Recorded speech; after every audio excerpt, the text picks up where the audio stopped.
एका मोठ्या शहरात सगळ्यात महागडे आणि उंच इमारत बांधण्याचा प्रोजेक्ट चालू होणार होता. पण त्या जागेवर एका गरीब महिलेची झोपडी होती. मालकाकडून त्या महिलेला एक बंगला आणि करोडो रुपयांची ऑफर देण्यात आली, पण त्या महिलेने नकार दिला. त्यावेळी मालकाच्या मनात एक शंका आली की त्या झोपडीत नक्कीच काहीतरी रहस्य असेल, आणि याच गोष्टीचा तपास लावण्यासाठी तो मालक अर्ध्या रात्री जेव्हा त्या झोपडीत गेला तेव्हा त्याच्या पायाखालची जमीनच सरकली. ती महिला झोपडीच्या बाहेर बसून कणत होती. कदाचित थकव्यामुळे किंवा दिवसभराच्या मेहनतीमुळे तिला झोप येत होती. गरिबीच्या रेषा तिच्या चेहऱ्यावर स्पष्टपणे दिसत होत्या. तिला काही वेळ आराम करायचा होता. ती रस्त्यावरच्या भिंतीला पाठ टेकवून बसली होती. ती खूप शांततेत बसली होती.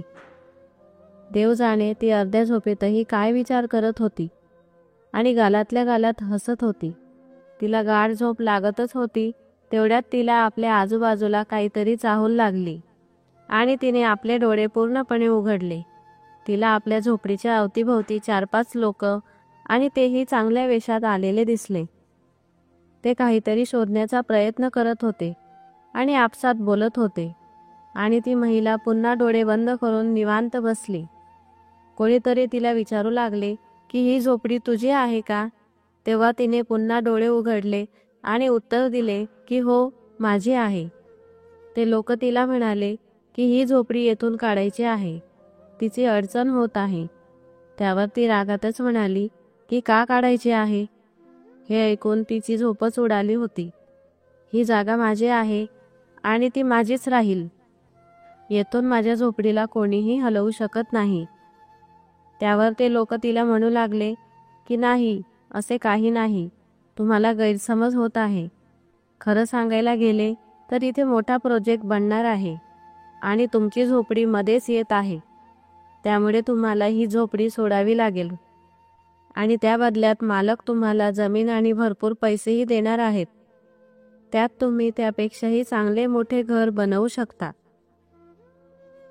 ते लोक त्या महिलेशी खूप सभ्यतेने बोलत होते, पण त्या महिलेने त्यांना नकार दिला आणि म्हणाली की तुम्ही लोकांनी मला करोडो रुपयेही दिले तरी मी ही जागा सोडणार नाही आणि तुमचे मालक माझ्या इच्छेविरुद्ध येथे काहीही बनवू शकत नाही. हे ऐकून आलेले लोकही आश्चर्यचकित झाले आणि म्हणाले की हो, तुमच्या इच्छेविरुद्ध इथे काहीही होणार नाही. आणि ती जरा रागातच म्हणाली की माझ्याकडून तर नकारच आहे, आणि आपल्या हातातील काठी रस्त्यावर ठोकून आपल्या झोपडीत निघून गेली. हा प्रोजेक्ट सर्वांसाठी खूप महत्त्वाचा होता. यामुळे शहराची सुंदरताही वाढणार होती आणि यामुळे शहराची प्रगतीही होणार होती, कारण तेथे मोठी हॉटेल्स आणि शॉपिंग मॉल बनणार होते. शहरातील सर्वात मोठी इमारत येथे उभारण्यात येत होती आणि बाहेरगावातून येणाऱ्या प्रवासींसाठी ते एक पर्यटन स्थळ सुद्धा बनले असते आणि याचा उपयोग अर्थव्यवस्थेला होणार होता. या प्रोजेक्टला सरकारकडून मान्यता देण्यात आली होती आणि म्हणूनच ती जमीन पाहण्यासाठी शासनाचे काही लोक आले होते. त्यांनाच तेथे ती झोपडी दिसली. त्यामध्ये ती वृद्ध महिला राहत होती. ही गोष्ट खूप सामान्य आहे की एखाद्या कामाच्या ठिकाणी जर काही अडचण येत असेल तर पैसे देऊन ती अडचण दूर केली जाते. त्यामुळे त्या लोकांनी या गोष्टीला जास्त प्राधान्य दिले नाही. त्यांना असे वाटले की पैसे आणि जमीन देऊन सर्व प्रश्न सुटेल. पण त्या महिलेने कोणत्याही परिस्थितीत ती झोपडी न सोडण्याचा निर्णय घेतला होता. त्यांना असे वाटले की ती रागाच्या भरात नकार देत आहे. त्यानंतर ते लोक तिथून निघून गेले, परंतु प्रोजेक्टचे सुरू होण्याआधीपर्यंत त्या महिलेकडून होकार आलाच नाही. त्यांनी तिला पुन्हा जास्त पैसे देण्याचे मान्य केले, तरीही त्या महिलेने नकार दिला. पण आता तिलाही टेन्शन येत होते आणि ती इकडे तिकडे फेऱ्या मारू लागली. तिलाही कळत नव्हते की काय करावे, पण तिला ती झोपडी कोणत्याही परिस्थितीत सोडायची नव्हती. तिला आता बेचैन वाटत होते आणि भीतीही वाटत होती, कारण आता रोजच तेथे मोठमोठ्या गाड्या आणि नवनवीन लोक येऊ लागली होती. कदाचित त्यांना प्रोजेक्टला सुरुवात करायची होती. पण त्या महिलेला या गोष्टीशी काहीही घेणे देणे नव्हते. ते तिच्या झोपडीच्या मागे का लागले होते, कारण तिने खूप मेहनतीने ती झोपडी उभी केली होती. तिच्याकडे जमिनीची कागदपत्रे आणि झोपडी बनवण्याचा परवानाही होता. तरीही सरकारी लोक तिला त्रास देत होते. ती असा विचार करत असे की का म्हणून हे लोक मला सुखाने जगू देत नाही. तिला रात्रीची झोपही येत नव्हती. ती टेन्शनमध्ये इकडे तिकडे फेऱ्या मारत असे आणि गाड्यांना पाहत असे. प्रोजेक्टचे काम सुरू करण्यात आले आणि तिला देण्यात येणारी रक्कम वाढवण्यात आली, पण तरीही तिचा नकार होकारात बदलला नाही. ती तिच्या निर्णयावर ठाम होती. आता बरेच दिवस निघून गेले होते आणि या सर्व गोष्टी आता रोजच्याच झाल्या होत्या. रोज कोणी ना कोणी ती जागा पाहण्यासाठी येत होते. त्यामुळे तिला खूप काळजी वाटत असे आणि भीतीही वाटत असे. त्यामुळे तिची झोपही पूर्ण होत नव्हती. एके दिवशी अचानक रात्रीच्या अंधारात ती झोपण्याचा प्रयत्न करत होती आणि अचानक तिला कोणाच्या तरी चालण्याचा आवाज आला. ती लगेचच उठून उभी राहिली आणि आपल्या हातात काठी घेऊन बाहेर पडली. चांदण्या रात्रीत तिला काही माणसे बाहेर दिसली जी आपापसात गप्पा मारत होती. त्या लोकांसोबत आज मालकही आला होता, पण ती त्यांना पाहून साफ शब्दात म्हणाली की तुम्ही येथे काय करत आहात. त्यावर मालक पुढे आला आणि त्या महिलेशी नम्रपणे बोलू लागला. तो म्हणाला की आई, मी आज तुमच्याशी शेवटचे बोलणे करण्यासाठी आलो आहे. मला चांगलेच ठाऊक आहे की तुमच्यासाठी ही झोपडी किती महत्त्वाची आहे, पण हा प्रोजेक्ट तयार करणे ही या शहरासाठी खूप महत्त्वाचे आहे. आम्ही तुम्हाला खूप ऑफर दिल्या आणि तुम्हाला शक्य तेवढी मदत करण्याचा प्रयत्नही करू. तेव्हा ती महिला म्हणाली की साहेब, मी कोणत्याही किमतीवर माझी झोपडी तुम्हाला देणार नाही. ही झोपडी माझ्या आयुष्याचा एक भाग आहे, त्यामुळे मी ती झोपडी खाली करणार नाही. यावर तो मालक त्या महिलेला म्हणाला की तुम्ही तुमच्या जागेवर एकदम बरोबर आहात, पण आम्हाला हा प्रोजेक्टही तेवढाच महत्त्वाचा आहे. तुम्ही मला एका प्रश्नाचे उत्तर द्याल का? तुमच्यासाठी ही जागा एवढी महत्त्वाची का आहे? ती थोड्या वेळासाठी शांत झाली. एक मोठा श्वास घेऊन मालकाकडे पाहून म्हणाली, ही झोपडी फक्त एक जागा नाही, तर माझ्या आयुष्यभराची मेहनत आहे. माझे पूर्ण आयुष्य या झोपडीत गेले आहे. या झोपडीतच माझ्या आईने माझा हात पकडून शेवटचा श्वास घेतला होता. इथेच माझी मुलं मला एक एक करून सोडून गेले होते. या झोपडीने मला माझ्या कठीण काळातही साथ दिली आहे, म्हणून मला इथून कुठेच जायचे नाही. मालक नरम स्वभावाचा होता. त्याच्या मनात त्या महिलेविषयी सहानुभूती होती आणि तो तिला म्हणाला की मला तुझे दुःख समजत आहे, पण शहराचा विकासही महत्त्वाचा आहे. तुम्हाला मी या जागेच्या बदल्यात एक चांगली जागा देण्याचे आश्वासन देतो. त्या महिलेने थोडा वेळ विचार केला आणि म्हणाली की तुमचे म्हणणे बरोबर आहे, पण ही झोपडी माझ्या आयुष्याचा एक भाग आहे आणि ती माझ्याशी जोडलेली आहे, म्हणून मी तिला सोडू शकत नाही. जर तुम्हाला माझी जागा हवी असेल तर मला इथेच राहू द्या आणि आपले काम पूर्ण करा. मी तुम्हाला वचन देते की मी तुमच्या कोणत्याही कामात कोणत्याही प्रकारचा अडथळा आणणार नाही. हे ऐकून तो मालक हैराण झाला होता. त्याला खूप आश्चर्य वाटले होते की एका झोपडीवर कोणी एवढे प्रेम करू शकतं. तो खूप विचार करू लागला. त्याला पुन्हा एकदा प्रयत्न करायचा होता.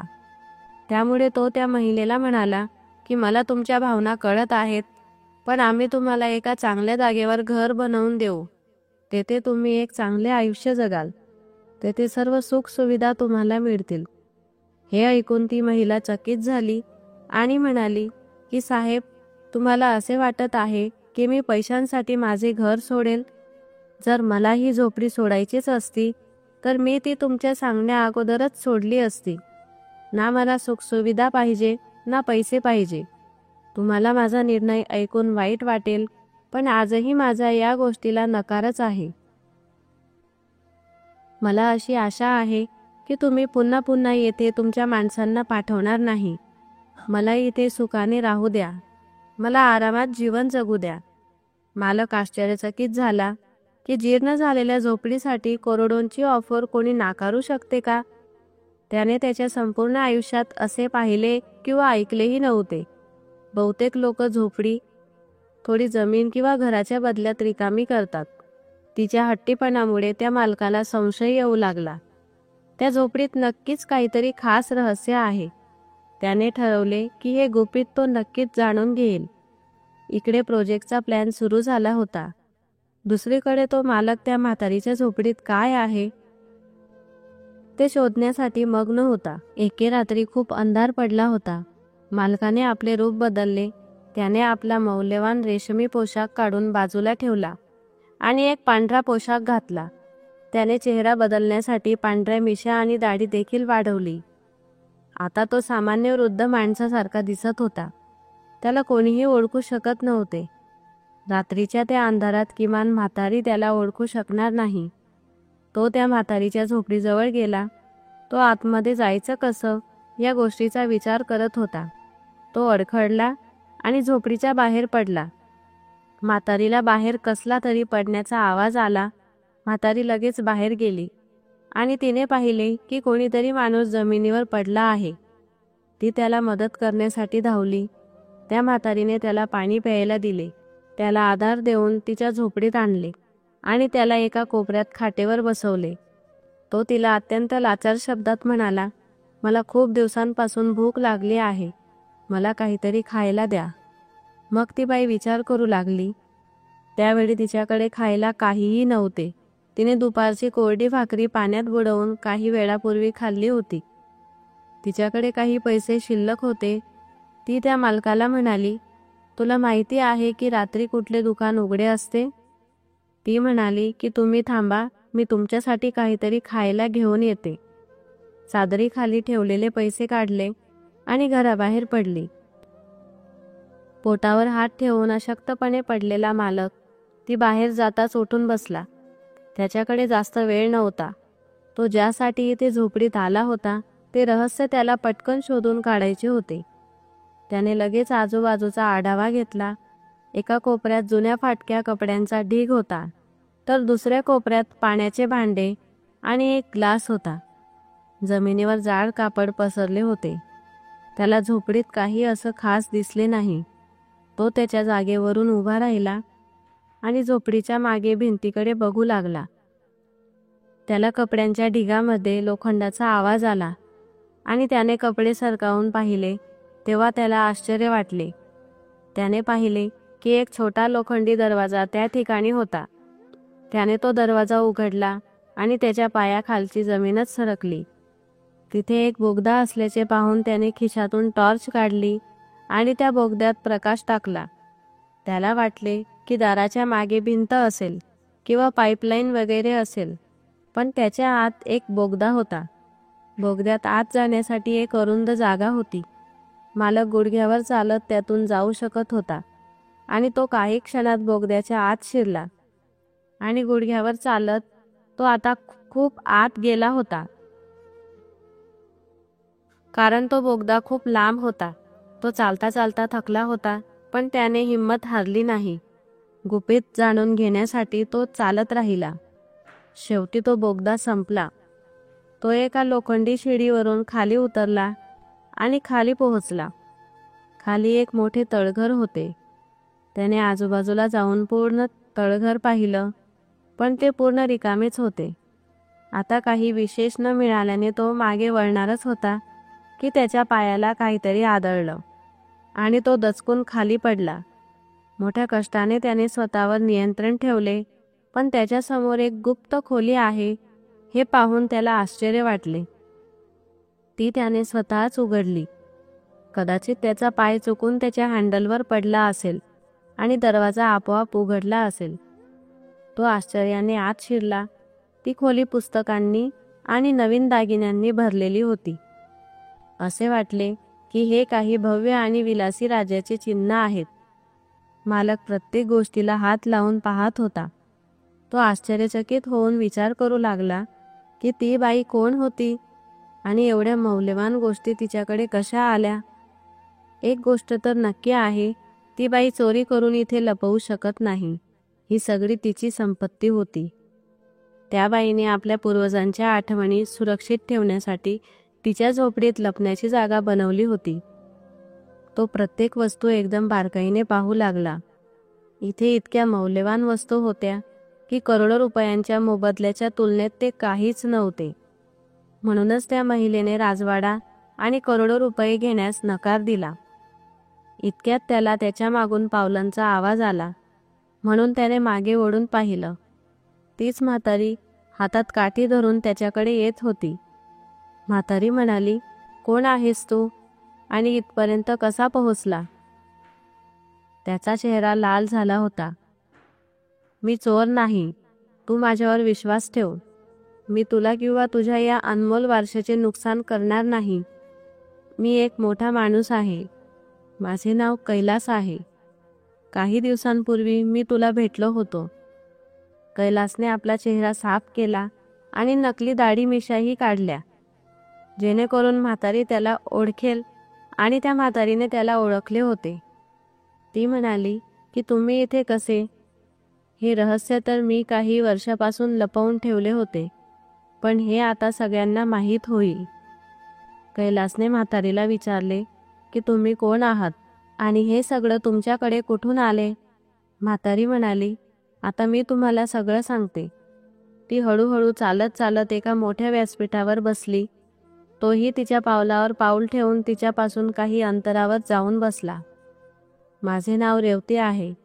माझे वडील आणि आजोबा एकेकाळी एका मोठ्या राज्यावर राज्य करत होते आणि आमचे कुटुंब तेथे आनंदाने राहत होते. आणि ते शहर त्याच्या सौंदर्य आणि संपत्तीसाठी प्रसिद्ध होते. ते आमच्या राजवाड्याचे वैभव होते. आमच्या राजवाड्याची भव्यता पाहण्यासारखी होती आणि आमच्या खजिन्याची गोष्ट दूरवर प्रसिद्ध होती. अनेक शत्रूंची नजर आमच्या राजवाड्यावर आणि खजिन्यावर होती. शत्रू शतकानुशतके आक्रमणाच्या तयारीत व्यस्त होते. खरे तर त्याने आमच्या भागावर आणि राजवाड्यावर अनेकदा हल्ला केला होता, पण आमचे बलाढ्य सैनिक त्यांना सदैव चोख प्रत्युत्तर देत होते. माझे आजोबा त्यावेळचे सर्वात मोठे सालार होते. एके दिवशी ते अचानक आजारी पडले आणि त्यांचे निधन झाले. त्यांच्या निधनाने राज्याचे खूप नुकसान झाले आणि धक्काही बसला. त्यांच्या जागी त्यांचा राजपुत्र आला, पण आम्ही सर्व शोकसागरात बुडालो होतो. एके दिवशी आमच्या राज्यावर शत्रूंनी हल्ला केला. एकीकडे आमचे लोक या हल्ल्याचा प्रतिकार करण्यास तयार नव्हते. दुसरीकडे हल्ला खूप तयारीनिशी केला गेला. ती एक मोठी लढाई होती. त्यात आमच्या कुटुंबाने सर्वस्व गमावले. शत्रूंनी आमचा वाडा ताब्यात घेतला, सर्वांना ठार मारले. काही लोक आपला जीव वाचवण्यासाठी पळून गेले आणि आम्ही मौल्यवान वस्तू आणि एक मोठी पेटी यासह शक्य तितके सामान सोबत आणले आणि आम्ही आमचे प्राण वाचवण्यासाठी गुप्त मार्गाने पळ काढला. आमच्या वडिलांनी आणि आजोबांनी ती वाट बांधली होती, जी आम्हाला वाड्याच्या तळघरातून बाहेर काढून जंगलात घेऊन गेली होती. पण जंगलात दिवस काढणे खूप कठीण होते. तेथे मोठे जंगली प्राणी होते, जे कधीही आमच्यावर हल्ला करू शकतात, आणि जंगलात दरोडेखोर असायचे, ज्यांच्यापासून आमच्या जीवाला मोठा धोका होता. तिथून आम्ही शहराचा रस्ता शोधत या घरापर्यंत पोहोचलो. कदाचित कोणीतरी आपल्या मौल्यवान वस्तू ठेवण्यासाठी ते येथे बांधले असेल, परंतु त्यावेळी ते रिकामे होते. कदाचित त्याचा मालक येथून निघून गेला असेल किंवा मरण पावला असेल. आम्ही या घरात राहू लागलो, पण इथून खाण्यापिण्याची व्यवस्था करणे खूप अवघड होते, कारण इथून शहर खूप अंतरावर होते. संपूर्ण मार्ग डोंगरांनी भरलेला होता. हळूहळू शहराची प्रगती होत गेली. दूरच्या भागात घरे आणि दुकाने बांधली जात असल्याने आम्ही सर्वांनी मिळून या तळघरातून एक बोगदा बनवला, ज्यामुळे आम्हाला बाहेर पडणे आणि जेवणाची व्यवस्था करणे सोपे झाले. परंतु आम्हाला भीती वाटत होती, जर कोणी हा दरवाजा पाहिला तर. म्हणूनच आम्ही वर एक झोपडी बांधली. आम्ही अनेकदा इथे यायचो आणि आमच्या आजोबांची भव्यता आठवायचो, कारण आता आमच्याकडे फक्त त्यांच्या आठवणी उरल्या होत्या. माझ्यासोबत आलेल्या बाकीच्या बायका हे जग सोडून गेल्या होत्या. मी त्यांच्यापेक्षा खूप लहान होती. या सगळ्या गोष्टींचं काय करावं हेच कळत नव्हतं. कुणाला कळलं असतं तर त्यांनी मला मारून टाकलं असतं, जसं माझ्या वडीलधाऱ्यांना फासावर लटकवलं होतं. सगळं लुटून फरार झाले असते. ही सर्व आमच्या घराण्याची स्मृतिचिन्हे होती आणि मला त्या सर्वांवर खूप प्रेम होते. मी माझ्या आजोबांची पुस्तके वाचत राहिली, त्यांच्याकडून खूप काही शिकली. हे सोनं आणि पुस्तके माझ्या आजोबांची स्मृतिचिन्हे आहेत आणि मला त्यांना सुरक्षित ठेवायचे आहे. मला माझ्या प्रिय वडिलांचे प्रेम आणि आठवणी जिवंत ठेवायच्या आहेत. माझे संपूर्ण कुटुंब एका रात्रीत नष्ट झाले. मी अनेक पुस्तके लिहिली, ज्यात मी माझ्या बालपणीच्या प्रत्येक गोष्टींचा समावेश केला आहे, पण ती पुस्तकं काढता आली नाहीत. जी तुम्ही पाहत आहात ती माझ्या आईवडिलांनी मला वाचायला शिकवलं होतं. हे सर्व जाणून कैलासला धक्काच बसला. एका राजकन्येने आपल्या शहरात कसे अज्ञाताचे जीवन व्यतीत केले होते याची त्याला कल्पनाही आली नाही. कैलासला लगेच समजले की हा खजिना प्रकल्पासाठी खूप महत्त्वाचा आहे. त्याने त्या स्त्रीचा आदर करण्याचे आणि तिच्या राज्याचे रक्षण करण्याचे वचन दिले आणि असे ठरवले की हे घर स्मृतिचिन्ह म्हणून जतन केले जाईल. त्यानंतर त्या जागेवरील सर्वात उंच इमारतीचा समावेश करण्याची योजना वगळण्यात आली आणि ती झोपडी त्याच्या सर्व ऐतिहासिक महत्त्वांसह जतन केली गेली. कैलास तो खजिना त्याच्याबरोबर राजवाड्यात घेऊन गेला. ती एका राज्याची राजपुत्री होती. तिने लहानपणापासून आजपर्यंत गरिबाचे जीवन जगले होते. कैलासने त्या महिलेला वचन दिले होते की तो तिच्या इच्छेनुसार एक इमारत बांधेल, ज्यामध्ये त्या राज्याच्या राजपुत्रांचा इतिहास असेल. राजवाड्याप्रमाणेच तिच्या स्वतःच्या इच्छेचे घर बांधण्यात आले. कैलासच्या निर्णयाने त्या स्त्रीच्या हृदयात त्याच्याबद्दल आदर आणि प्रेम निर्माण झाले आणि लोकांमध्येही त्याचा दर्जा उंचावला. सरकारने त्या भागाला एक कोरीव राजवाडा म्हणून घोषित केले आणि त्या म्हातारीच्या झोपडीत ती गुप्त खोली लोकांकरिता प्रदर्शनासाठी ठेवण्यात आली होती. ही गोष्ट लवकरच देशभरात पसरली आणि म्हातारीची झोपडी एक प्रतीक बनली होती. त्या राज्यात येणारे परदेशी लोक आता फक्त इतर पवित्र स्थळांना भेट देत होते.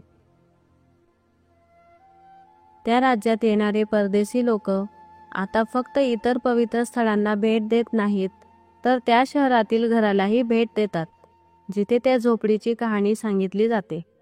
त्याशिवाय राज्यातील इतर वास्तू आणि वास्तूंच्या संरक्षणासाठी सरकारने नवे कायदे आणि योजना बनवल्या होत्या आणि त्या म्हातारीची गोष्ट कायमची हृदयात जतन केली जाते.